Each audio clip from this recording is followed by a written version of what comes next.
అందరికీ నమస్కారం. హిందూపురం మాజీ ఎంపీ గోరంట్ల మాధవ్ ఈ పేరు మీకు తెలిసి ఉండొచ్చు, తెలియకపోయి ఉండొచ్చు. ఆయన మొహం ఒకసారి చూడండి. ఈయనేనండి జగన్మోహన్ రెడ్డి గారు 5 సంవత్సరాల అధికారంలో ఉండగా ఒకసారి వీడియో కాల్లో మొత్తం ఇప్పేసి నగ్న ప్రదర్శన చేశాడు కదా మహానుభావుడు.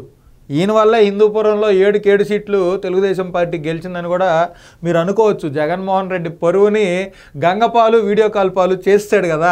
ఈయన కూడా ఈరోజు ప్రెస్ మీట్ పెట్టి జగన్మోహన్ రెడ్డి గారి నెల్లూరు పర్యటనకి పోలీసు బందోబస్తు ఇవ్వట్లేదు, 3 కార్లలో రమ్మంటున్నారు, 10 మందిని రమ్మంటున్నారు అని చెప్పి ఏదో మాట్లాడుతున్నాడు. ఒకసారి వినే ప్రయత్నం చేద్దాం. ప్రమాణ స్వీకారం చేసినది రాజ్యాంగం మీద, అమలు చేస్తున్నది మాత్రం ఈ రాష్ట్రంలో నువ్వు అమలు చేస్తున్నది మాత్రం ఎర్రబుక్కును. ప్రజలకు పంగనామాలు, రాష్ట్రాన్ని నిలువుదోపిడి, ప్రశ్నించే గొంతు పైన కత్తి పెడుతున్నావు, ప్రజాస్వామ్యాన్ని ఖూనీ చేస్తున్నావు. ఈ రాష్ట్రంలో నువ్వు ఆడిందాట పాడింది పాట. ఏమన్నా ఫార్మేషన్, సెంటెన్స్ ఫార్మేషన్ చూసారా?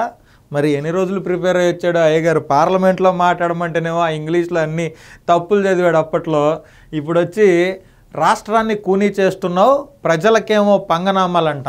మనం జగన్మోహన్ రెడ్డి గారు ఆంధ్ర రాష్ట్రంలో 2019లో మే 23వ తారీఖు వచ్చిన రిజల్ట్స్ తర్వాత జూన్ 1వ తారీఖు ప్రమాణ స్వీకారం చేసింది కూడా భారతదేశ రాజ్యాంగం మీదే సార్. ఆ బైబిల్ని పక్కన పెట్టుకొని టేబుల్ మీద, బైబిల్ మీద, భారత రాజ్యాంగం మీద, రెండిటి మీద కలిపి ప్రమాణ స్వీకారం చేశాడు సార్. మరి జగన్మోహన్ రెడ్డి ఏం చేశాడు? ఆంధ్ర రాష్ట్రంలోకి రాజారెడ్డి రాజ్యాంగం అని ఒక కొత్త రాజ్యాంగాన్ని తీసుకొచ్చాడు. ప్రశ్నించే వాళ్ళ మీద కత్తులు అని మాట్లాడాడు. సో జగన్మోహన్ రెడ్డి అధికారంలోకి వచ్చిన తర్వాత ఆంధ్ర రాష్ట్రంలో 2019 మధ్యలో 24 మధ్యలో జరిగిందేంటి? తోట చంద్రయ్యని నడి రోడ్డు మీద పట్ట పగలు పేక మీద కత్తి పెట్టి జై జగన్ అనమంటే అనలేదని చెప్పి ఆయన మరణానికి కారణమైంది ఎవరో? ఓం ప్రతాప్ అనే దళిత యువకుడు. ఈ ప్రభుత్వంలో మద్యం బాగలేదంటే పొంగనూరుకు చెందిన వ్యక్తి తెల్లారేలేకి ఆత్మహత్య చేసుకున్నాడని శవమై తేలింది ఎవరు సార్? డాక్టర్ సుధాకర్ మాస్కులు ఇవ్వండి అని అడిగితే ఏం చేశారు సార్ మీరు? ఒక దళిత యువకుడిని పోలీస్ స్టేషన్లో శిరోముండనం చేసింది ఎవరు సార్?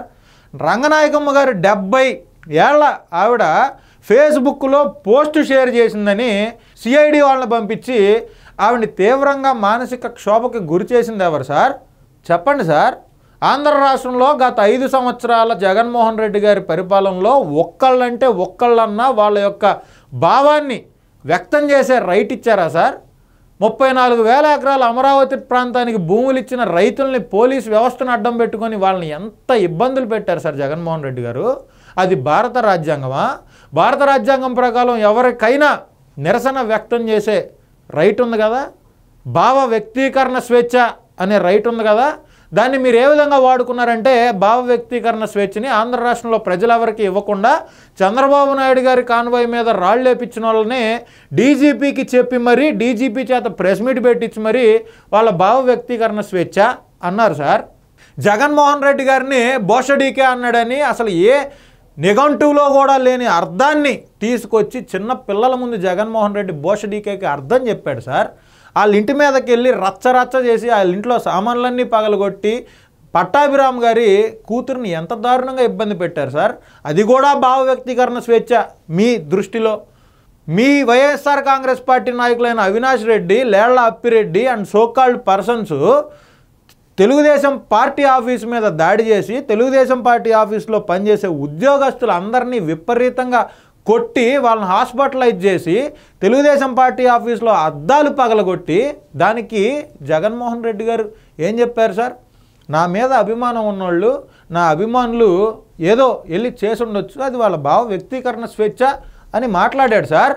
మరి అవన్నీ భావ వ్యక్తీకరణ స్వేచ్ఛ అయినప్పుడు, అవన్నీ భారత రాజ్యాంగం ప్రకారం జరిగినప్పుడు, అవన్నీ ఎవరి హక్కులలో ఉపయోగించుకున్నప్పుడు ఈరోజు రెడ్ బుక్ రాజ్యాంగం అని మాట్లాడడానికి సిగ్గు శరం ఎందుకు లేదు సార్ మీకు? గోరంట్ల మాధవ్ గారికి సిగ్గు శరం ఉండాలి కదా. అదే సమయంలో తెలుగుదేశం పార్టీ నాయకులు, నేను ఇప్పటికీ చాలాసార్లు పేర్లు చెప్పా, చింతమనేని ప్రభాకర్ దగ్గర నుంచి అచ్చెన్నాయుడు గారి దగ్గర నుంచి మీరు ఇబ్బంది పెట్టని వాళ్ళు ఎవరో? దూలిపాల నరేంద్ర గారిని ఇబ్బంది పెట్టలేదా మీరు? ఎరపతినేని శ్రీనివాసరావుని ఇబ్బంది పెట్టలేదా మీరు? కేసులు పెట్టని నాయకులను ఒకరిని చూపించండి సార్. ఆ రోజేమో మీరు రాజారెడ్డి రాజ్యాంగాన్ని అడ్డం పెట్టి అక్రమ కేసులు పెట్టి చంద్రబాబు నాయుడు గారిని 53 రోజులు జైల్లో పెట్టి లోకేష్ గారి పాదయాత్రకు పర్మిషన్ లేకుండా ఆయన నుంచొని మాట్లాడుతుంటే స్టూళ్ళు లాగేసుకొని ఆయన చేతిలో మైకులు లాగేసుకొని ఆయన పర్యటనకు వస్తే ఒక డీజే బాక్సులు లేకుండా ఆయన పాదయాత్ర చేస్తుంటే చుట్టూ ఉన్న జనాలను ఉద్దేశించి మైకులు గట్రా ఏం లేకుండా ఆయన గొంతుతో ఆయన మాట్లాడే విధంగా మీరు చేయలేదా? అదేమో భారత రాజ్యాంగమా? కోర్టులో ఫైళ్లు కొట్టేసి క్వాజీ మైనింగ్ కేసుల్లో ఇరుక్కొని లోపల ఉన్న కాకాని గోవర్ధన్ రెడ్డి రెడ్ బుక్ రాజ్యానికి బలైపోయాడా?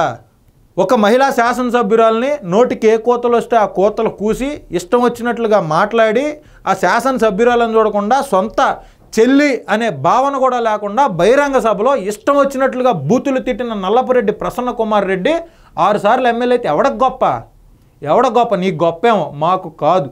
ఆ విషయం నువ్వు గుర్తుపెట్టుకో. గోరంట్ల మాధవ్ అయినా వైసీపీ నాయకులైనా ఎవరైనా గుర్తుపెట్టుకోండి. ఒక మహిళని మీ ఇష్టం వచ్చినట్లు మాట్లాడితే చూస్తూ ఊరుకోవడానికి జగన్మోహన్ రెడ్డి ప్రభుత్వం కాదు. అసెంబ్లీలో జగన్మోహన్ రెడ్డి నారా చంద్రబాబు నాయుడు గారి భార్య గురించి మాట్లాడిన రోజు పక్క నవ్వాడు, ఎక్కిలి నవ్వులు నవ్వాడు. అట్లాంటి ప్రభుత్వం ఇది కాదు సార్. ఆ విషయం గుర్తుపెట్టుకోండి. ఓకే, రెడ్ బుక్ రాజ్యాంగం అని మాట్లాడే ముందు తమరు గత 5 సంవత్సరాల్లో చేసిన వ్యాపారం ఏదైతే ఉందో దాన్ని కూడా మైండ్లో పెట్టుకోండి. నీవు ఇలానే చేసుకుంటూ పోతే ఖచ్చితంగా మా రోజులు కూడా వస్తాయి. ఇళ్ళల్కగానే పండగ కాదు, ముందరుంది ముసళ్ళ పండగ. బాబు, మీకు ఒక్కసారి అధికారం ఇచ్చినందుకే, ఒక్కసారి నిన్ను ఎంపీని చేసినందుకే ప్రపంచం మొత్తానికి అన్నీ ఇప్పి చూపించావు వీడియో కాల్లో. ఇంకా ముందర ఉందంట ముసళ్ళ పండుగ అంట, ఏళ్ళ రోజులు కూడా వస్తాయంట. 5 సంవత్సరాల్లో రాష్ట్రాన్ని బస్టు పట్టించి వచ్చిన పెట్టుబడులను పంపించేసి రాష్ట్రాన్ని ఉద్యోగ ఉపాధి అవకాశాలు లేని రాష్ట్రంగా, రాజధాని లేని రాష్ట్రంగా, అందరూ చేదరించుకునే రాష్ట్రంగా తయారు చేశారు మీరు 5 సంవత్సరాల పరిపాలనలో. ఆంధ్ర రాష్ట్రంలో మీరు దోచంది ఏమన్నా ఉంటే చెప్పండి. రేషన్ మాఫియా దగ్గర నుంచి మానవ వనరులు, సహజ వనరులు, బెట్టింగ్లు అన్నీ అసలు మీరు చేయని దరిద్రమే లేదు. ఇంక వస్తారంటే ఎక్కడికి వచ్చేది? 11 సీట్లు మీకు వచ్చింది గుర్తుందా? మీకు 11 సీట్లు. హిందూపురం మాజీ ఎంపీ మాధవ్ మీద పార్థసారథి గారు గెలిచింది ఎన్ని లక్షల ఓట్లతోటి? ఒకసారి లిస్ట్ తీసుకో. ఇష్టం వచ్చినట్లు మాట్లాడు. మీరు వచ్చేది లేదు, సచ్చేది లేదు. ఒకసారి వచ్చినందుకే మీ విశ్వరూపం చూసావు నాయన. ఇంకేం చూపెత్తా? ఇక బురదలో పడి పొరలాడాలి నువ్వు అన్నీ ఎప్ప తీసుకొని. మళ్ళీ మా రోజులు వచ్చినప్పుడు రావు. నీ తోలు తీసి తప్పెడకేసి ఆ తప్పెడను కూడా ఒక మంట పెట్టి దాన్ని బాగా కాంచి గడగంచగన కానీ మేము ఆ తప్పెడను వాంచే రోజులు కూడా దగ్గరలోనే ఉన్నాయి. దాన్ని మీరు గుర్తుపెట్టుకోవాలని ఈ సందర్భంగా తెలియజేస్తున్నాను. ఈయన మాట్లాడుతుంది ఎవరి గురించో తెలుసా? నారా లోకేష్ గారి గురించి. ఆయనకంట తోలు తీసి తప్పెడను కానీ కాల్చి తర్వాత వాయిస్తారు కదా, ఆ వాయిచ్చేటట్టు వాయిస్తాడంట ఈయన. ఏది మళ్ళీ అధికారంలోకి వస్తే కూటమి ప్రభుత్వం వచ్చి కేవలం 1 సంవత్సరం 2 నెలల టైమే అయింది. ఇప్పటి వరకు ఇట్లాంటి లుచ్చాల మీద, ఇంకా చాలామంది లఫంగిల మీద కూటమి ప్రభుత్వం ఫోకస్ చేయలే.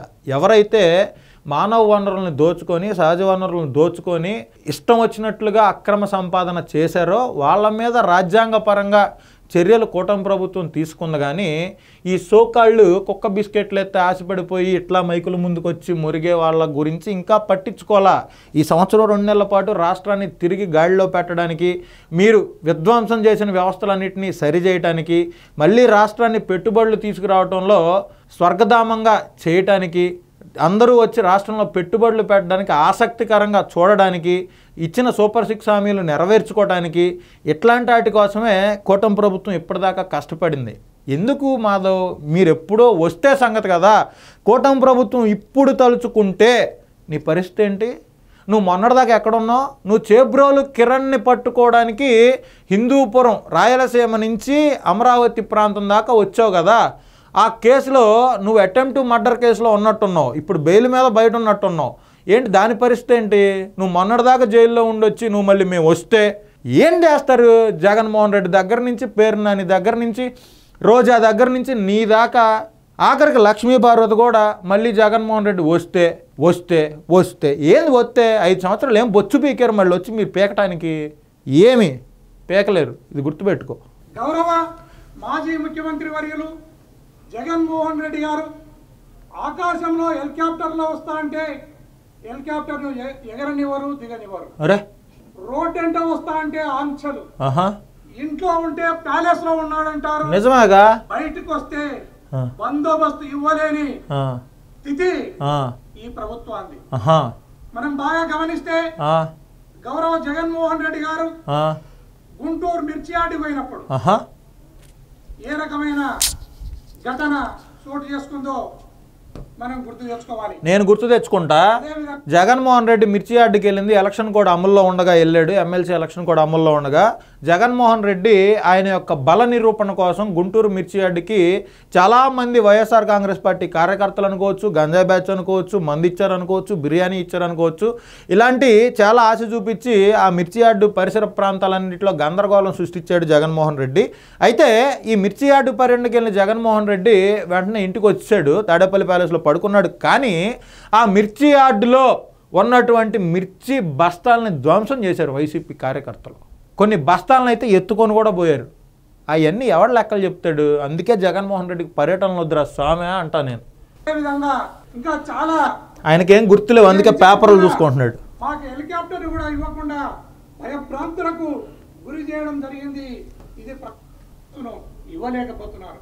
రేపు నెల్లూరు జిల్లాకు ఆయన ఈ అక్రమ కేసును పెట్టి కాకాని గోవర్ధన్ రెడ్డి గారిని మాజీ మంత్రివర్యులు ఆయనను జైల్లో పెడితే ఆ జైల్లో ఉన్న బాధితుల్ని పరామర్శించడానికి, అదేవిధంగా ప్రసన్న కుమార్ రెడ్డిని మా మాజీ ఎమ్మెల్యే 5-6 సార్లు ఎమ్మెల్యేగా ఎన్నికైన వ్యక్తి ఇంటి మీద దాడి చేసి ఆయన పైన హత్యా ప్రయత్నం చేయడం జరిగింది.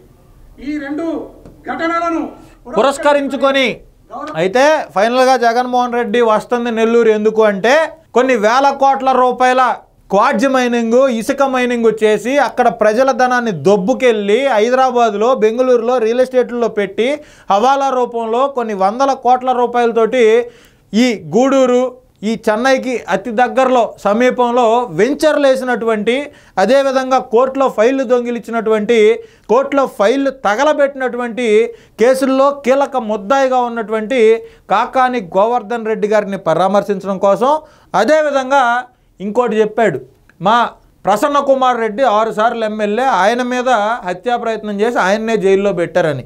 మనిషి లేకుండా హత్యా ప్రయత్నం చేస్తారా? ఇప్పుడు నేను వెళ్ళి పోలీస్ స్టేషన్లో కంప్లైంట్ ఇవ్వాలంటే నన్ను ఎవరో కొట్టారనో, నా మీదకి ఎవరో రాడ్లు తీసుకొని వచ్చారనో, నా ఒంటి మీద దెబ్బలో చూపించి నా మీద పలానా వాడు అటెంప్ట్ మర్డర్ చేశాడండి, దానికి సంబంధించిన కేసు పెట్టండి అని అడుగుతారు. అసలు ఈ సోకాల్డ్ ఇంటి ధ్వంసం విషయంలో నల్లపురెడ్డి ప్రసన్న కుమార్ రెడ్డి ఉన్నాడా? వాళ్ళ అమ్మ ఇంట్లోనే ఉంది, ఆవిడ మీద ఒక చిన్న గీత పడిందా? అసలు ఇదంతా ఎందుకు చేయాల్సి వచ్చింది? అక్కడ ఉన్న వాళ్ళకి మనోభావాలు దెబ్బతిన్నాయి. వాళ్ళకి అభిమానులు ఉంటారు కదా, కోవూరు ఎమ్మెల్యే ప్రశాంతి రెడ్డి గారికి, వాళ్ళందరికీ వేమిరెడ్డి ప్రభాకర్ రెడ్డి గారికి, వీళ్ళందరికీ అభిమానులు ఉంటారు కదా, వాళ్ళకి మనోభావాలు దెబ్బతిన్నాయి. మనోభావాలు దెబ్బతినేలేకి వాళ్ళ భావ వ్యక్తీకరణ స్వేచ్ఛని అక్కడ వాడుకున్నారు. అంతేగాని నల్లపురెడ్డి ప్రసన్న కుమార్ రెడ్డి ఇట్లా ఒక మహిళా శాసనసభ్యురాల గురించి మాట్లాడడం తప్పు అని మాత్రం ఒక వైఎస్ఆర్ కాంగ్రెస్ పార్టీ నాయకుడు అధినేత దగ్గర నుంచి లక్ష్మీపార్వతి దాకా ఎవరు చెప్పరు. సరే, ఈ ఫైనల్గా ఈయన వస్తుంది కోర్టులో వాళ్ళిద్దరిని పరామర్శించడానికి కదా. ఇప్పుడు మనం కోర్టుకి వెళ్తాం ములాఖత్కి. మనం ములాఖత్కి కోర్టుకి వెళ్తే ఏం చేస్తాం? వాళ్ళు తినే ఫుడ్డో ఇంకోటో తీసుకొని వెళ్ళి వాళ్ళతో ఒక 5 నిమిషాలు 10 నిమిషాలు మాట్లాడి, బాగున్నావా, జాగ్రత్తగా ఉండు, తొందరగా బయటికి తీసుకొచ్చే మార్గం చేస్తాలే, ఏదో విధంగా బెయిల్ ఇప్పిస్తాలే అని మాట్లాడి వస్తాం. కోర్టుకి వెళ్తానికి వీళ్ళకి వందల వెహికల్స్, వేల మంది జనాలు, హెలికాప్టర్లు, ఇవన్నీ ఎందుకు సార్? నాకు తెలియక అడుగుతాను. సరిగా తాడేపల్లి నుంచి నెల్లూరు వెళ్తానికి ఎంతసేపు పట్టుద్ది హైవే మీద? రోజులైతే పట్టదు కదా. ఎట్లాగో మీకు ట్రాఫిక్ క్లియరెన్స్ ఇస్తారు కాబట్టి మహా అయితే 3 గంటలు 4 గంటలు. ఇప్పుడు మీరు పీకే పనేం లేదు కదా. మీరు రాష్ట్ర ప్రజలకి నేను ఆ బటన్ నొక్కాలి, ఈ బటన్ నొక్కాలి అని చెప్పుకునే పరిస్థితి ఏం లేదు కదా. ఖాళీగానే ఉన్నారు కదా ఇంట్లో. అయితే అక్కడ ప్యాలెస్లో పడుకొని పబ్జీ ఆడుతున్నారో, లేకపోతే ఇక్కడ ఈ ప్యాలెస్లో పడుకొని పబ్జీ ఆడుతున్నారో, ఏదో చేస్తున్నారు అంతే కదా. మీరు ఇప్పుడు జనాలందరినీ ఉద్ధరించాల్సిన పని లేదు కదా. జస్ట్ మీరు ఎమ్మెల్యేనే కదా. అయితే పులివెందుల జనాలను ఉద్ధరిస్తే సరిపోయింది కదా. దానికంట జనాలందరూ రావడానికి పర్మిషన్ లేదంట. ఈయన వెళ్తుంది కోర్టుకి పరామర్శకి. వాళ్ళిద్దరిని వెళ్ళి కనపడి ఎట్టగొట్ట బయటికి తెస్తాలంటే చాలు. దీంట్లో కూడా బల నిరూపణలు ఎందుకు? బొక్క. జగన్మోహన్ రెడ్డి ఏమైనా డబ్బులు పెడతాడా? వైసీపీ నాయకులు పెట్టాల్సిందే కానీ. ఏడు ఇంకో మాట అంటాడు చూడండి, అదిరిపోద్ది. ఇప్పుడు ప్రతిపక్ష నేత అదే కాకుండా జగన్ ప్రతిపక్ష నేత కాదురా బాబు. క్రేజ్ ఉన్న వ్యక్తి ఆయన అంటేనే జనం విపరీతంగా వస్తారు. దానికి తగిన బందోబస్తును ఏర్పాటు చేసుకుని ఆయనను సభలు సమావేశాలు పెట్టుకునే హక్కును లేదా జనంలో తిరిగే హక్కును మీరు కాల రాయకండి, తగిన బందోబస్తును కల్పించండి అని ఈ సత్తు ముగిస్తుంది. ఇప్పుడు మంచి మాట. ఇప్పుడు ఇదేనండి మనము భారీగా వర్షాలు వచ్చి విపరీతంగా వరదలు వచ్చి డ్యాములు తెగిపోయే రకంగా కట్టలు కొట్టుకుని పోయే విధంగా వర్షం వస్తాయి అని అంచనా ఉన్నప్పుడు మనం తీసుకోవాల్సిన ప్రభుత్వం ప్రజల ప్రాణాలకు నష్టం జరగకుండా ప్రభుత్వం తీసుకోవాల్సిన చర్యలు ఏ ఉంటాయో అలాంటి చర్యలనే జగన్మోహన్ రెడ్డి గారి విషయంలో కూడా జాగ్రత్త తీసుకోవాలి. ఆయన అంటేనే జనం వస్తారనేది ఈ ప్రభుత్వాన్ని.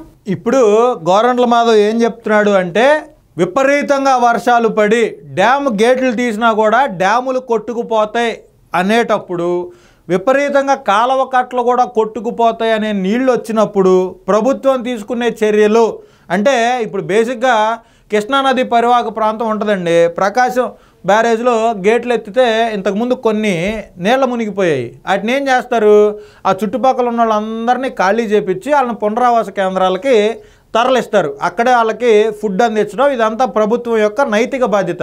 ఇప్పుడు అన్నమయ్య డ్యామ్ కొట్టుకుపోయింది వీళ్ళ గవర్నమెంట్లో. అప్పుడు వీళ్ళు ఏం చేశారు, కనీసం అసలు ఈ డ్యామ్ కొట్టుకుపోయిద్ది మీరు ఇక్కడ ఉండొద్దు అని చెప్పి కనీసం ఎవరికన్నా చెప్పారా? ఎంతమంది చనిపోయారు, ఎంతమంది ఇల్లు కోల్పోయారు, వాళ్ళ గురించి కనీసం జగన్మోహన్ రెడ్డి ఆలోచించాడా? ఇట్లాంటివి జరగకుండా ఉండటం కోసం జగన్మోహన్ రెడ్డి పర్యటించే ప్రాంతంలో మొత్తం ఇల్లు ఖాళీ చేయించండి, జనాల్ని పునరావాస స్థలాలకి తరలించండి, లేకపోతే జగన్మోహన్ రథచక్రాల కింద పడి నలిగిపోతారు అని చెప్పి గోరంట్ల మాధవ్ గారు చెప్పకనే చెప్పారండి. మరి ఈ ఎగ్జాంపుల్ ఎందుకు చెప్పాడు ఏంటో తెలియదు. కానీ ఫైనల్గా నెల్లూరు పర్యటన మీద జగన్మోహన్ రెడ్డి గారికి 10 మందినే అవకాశం ఇచ్చారని, 3 కార్లకి అవకాశం ఇచ్చారని తెలిసింది గోరంట్ల మాధవ్ గారి దయ వల్ల. Thank you very much. ఎందుకంటే ఆయన కోర్టుకి వెళ్తున్నాడు, ఆయన ఏం బహిరంగ సభ పెట్టట్లేదు, ఏదో ప్రజలను ఉద్ధరించడానికి రావట్లేదు. కోర్టుకు వెళ్ళి దొంగతనాలు చేసిన వాళ్ళని, ప్రజల డబ్బులని అప్పనంగా దొబ్బేసి అక్కడక్కడ వెంచర్లు వేసిన వాళ్ళని పరామర్శించడానికి వెళ్తున్నాడు. కాబట్టి ఆ 10 మంది కూడా నా లెక్కలో ఎక్కువే. కాబట్టి ఆ 10 మంది కన్నా పర్మిషన్ ఇచ్చారు. పద్ధతిగా వచ్చి వాళ్ళని పరామర్శించి వెళ్ళిపోతే బాగుంటుంది. ఆ కోర్టు బయట కూడా మళ్ళీ వచ్చి కాకాని గోవర్ధన్ అన్న ఏం తప్పు చేశాడని లోపలేశారు, అక్రమ కేసులు పెట్టారు, నల్లపురెడ్డి ప్రసన్న కుమార్ అన్న 6 సార్లు ఎమ్మెల్యే ఎందుకు పక్కన వేశారు అని చెప్పి దయచేసి మాట్లాడి ఉన్న పరువు కూడా తీసుకోవచ్చు. బేసిక్గా జగన్మోహన్ రెడ్డి గారికి పరువు లేదు, ఇంకా అంతకంటే దారుణంగా దిగజారొద్దు. ఇప్పుడే పాతాళానికి పడ్డారు, ఇక అంతకంటే లోతు ఏమన్నా ఉందేమో చూడాలనుకోవద్దు అని మనస్ఫూర్తిగా తెలియజేసుకుంటున్నా. నమస్కారం. మీ అమూల్యమైన సలహాలు సూచనలు ఏమైనా ఉంటే కామెంట్ రూపంలో తెలియజేయాలని మనస్ఫూర్తిగా కోరుకుంటున్నా.